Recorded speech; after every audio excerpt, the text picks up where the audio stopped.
আমার ফোন নিয়ে চলে গেছে ভাইয়া। মুরব্বী মানুষ যা করেছে ঠিকই করেছে, হ্যাঁ, ওনার কোনো কাজের কোনো ভুল নেই।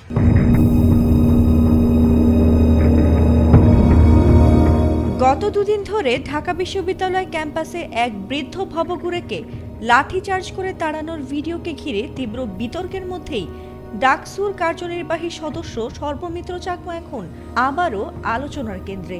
তবে এবার হাস্যরসের ছলে অভিনব কায়দায় তিনি যে জবাব দিলেন তার রীতিমতো ভাইরাল হয়েছে সামাজিক মাধ্যমে। মুরব্বী মানুষ যা করেছে ঠিকই করেছে, হ্যাঁ, ওনার কোনো কাজের কোনো ভুল নেই।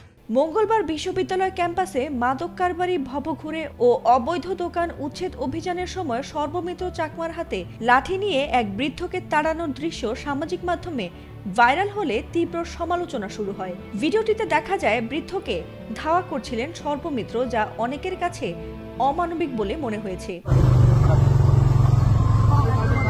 তবে সর্বমিত্র সহ ডাকসু নেতাদের দাবি ওই বৃদ্ধ আসলে মাদক সরবরাহ চক্রের সক্রিয় সদস্য ছিলেন। তাকে বহুবার সতর্ক করা হলেও বারবার ক্যাম্পাসে ফিরে এসে মাদক বিক্রি করতেন। ভবঘুরে বৃদ্ধ হলেও তিনি মাদক ব্যবসার সঙ্গে জড়িত এমন যুক্তিই দিয়েছেন তারা। কিন্তু তাদের এই বিষয়টি নিয়ে সমালোচনা করেন অনেকেই। আর সমালোচকদের মধ্যে ছিলেন ঢাকা বিশ্ববিদ্যালয় শাখা ছাত্র দলের আহ্বায়ক সদস্য ইব্রাহিম হোসেনও। তিনি ফেসবুকে লেখেন, বাবা তুমি একটু শান্ত হও, তার হাঁটুর বয়সও হয়নি তোমার, ক্ষমতা পাইছো মানে এই না যে অপব্যবহার করবে। আর সেই বিতর্কের জবাবে বৃহস্পতিবার দুপুরে সর্বমিত্র নিজের ফেসবুক আইডিতে মুরব্বী মানুষ শিরোনামে একটি 43 সেকেন্ডের ভিডিও পোস্ট করেন। ভিডিওটিতে দেখা যায় এক তরুণ শিক্ষার্থী মোবাইল স্ক্রল করতে করতে হাঁটছেন। হঠাৎ এক বৃদ্ধ তার ফোন ছিনিয়ে দৌড়ে পালায়। তরুণটি দৌড়ে এসে সর্বমিত্রকে দেখে অনুরোধ করে বৃদ্ধকে ধরতে। আর তখন সর্বমিত্র হাসতে হাসতে বলেন, মোবাইল নিয়েছে নিক, মুরব্বী মানুষ যা করেছে ঠিকই করেছে। মোবাইল নিয়ে চলে গেছে ভাইয়া।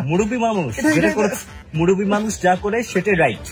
এই ব্যঙ্গাত্মক রসাত্মক ভঙ্গিতেই তিনি নিজের সমালোচনার জবাব দেন। আর মাত্র 1 ঘন্টায় ভিডিওটি 19 লাখেরও বেশি মানুষ দেখেছেন এবং প্রশংসার ঢেউ তুলেছেন।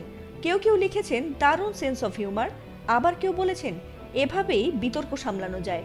বিতর্ক যেভাবেই হোক, সর্বমিত্রর এই অভিনব রসাত্মক প্রতিক্রিয়া একদিকে যেমন সমালোচনার জবাব, অন্যদিকে মেধার বহিঃপ্রকাশও বলে মনে করছেন বহু নেটিজেন।